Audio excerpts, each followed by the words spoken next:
Toronto is home to over 5 million people from diverse backgrounds, but there is one population that is undeniably native. Toronto is the raccoon capital of North America. Today we mark a significant milestone in the history of Gates Wildlife as we celebrate our 40th anniversary. I'm filled with immense pride reflecting on our journey since my humble beginnings 4 decades ago. Our vision then was simple yet profound: to offer humane solutions for wildlife management, prioritizing the safety of both humans and animals, which has never been done before. Looking back, I'm grateful for the dedication and hard work of every member of our team, who have overcome countless challenges to achieve success. I hope you enjoy this short video as we reflect on the past 40 years.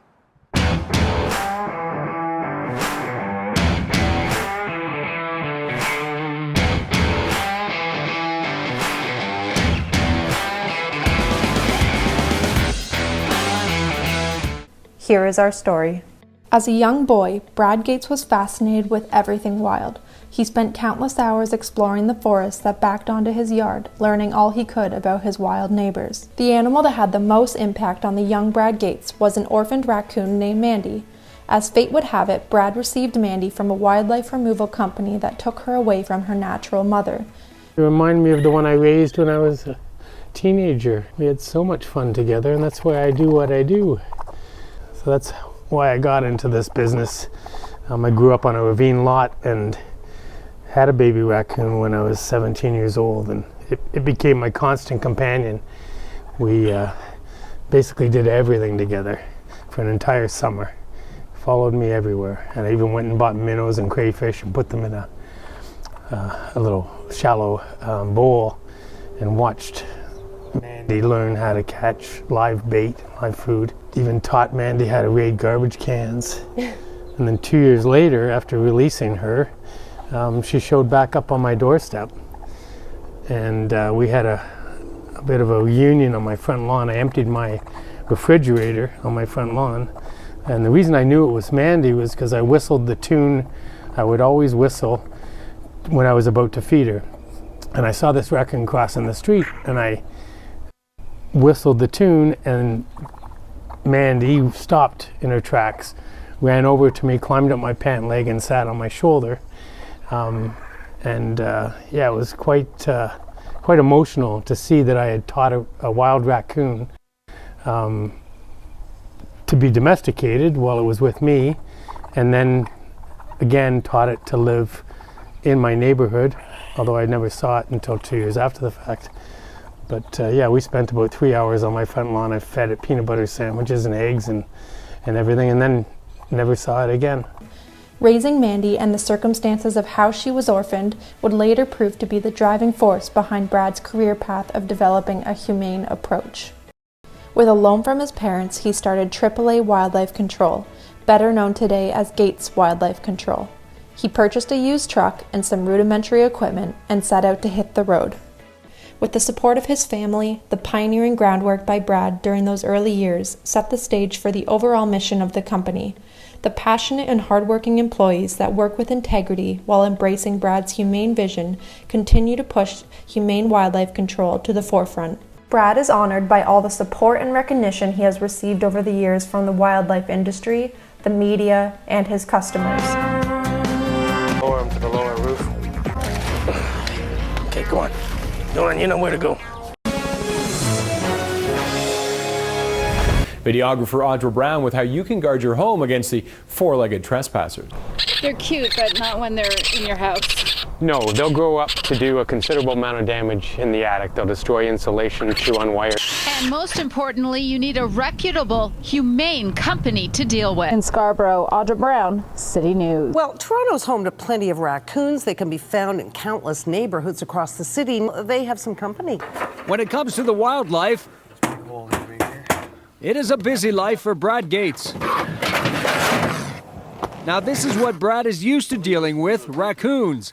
But lately, there's a new pest in town. I've just arrived at an emergency call I received about a half an hour ago. It's kind of a cool call, actually, because it's an opossum that's in the front of this house here.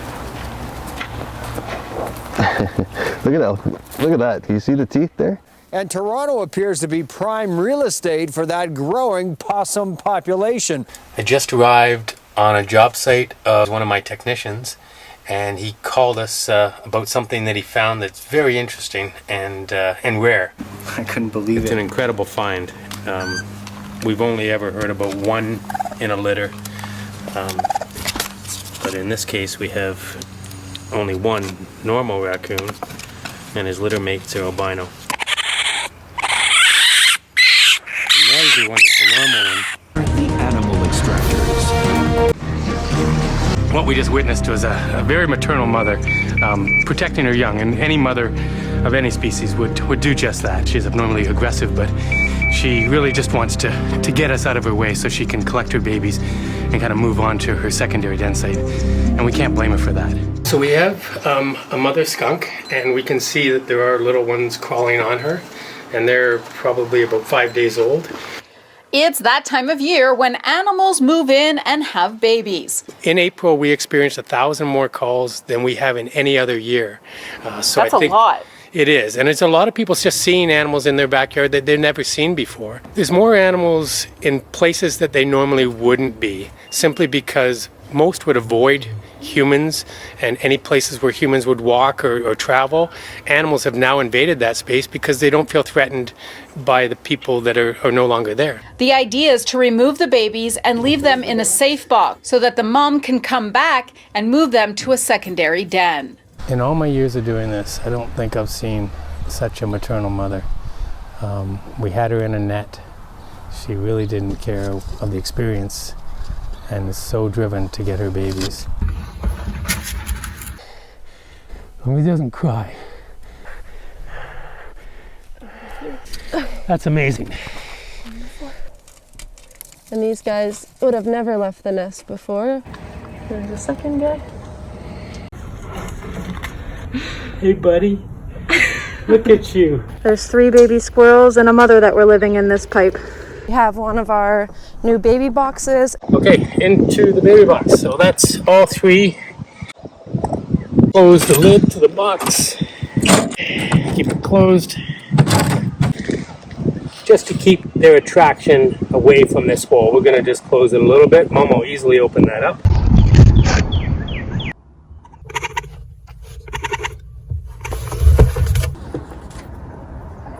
As you can see, the baby is quite large for her to transport easily. See? That mother raccoon just grabbed the camera as I tried to put it up inside the hole.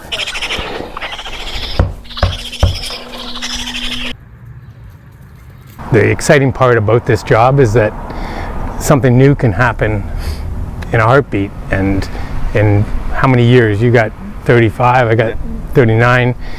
In almost 80 years of business, we've never had a mother raccoon attack the saw.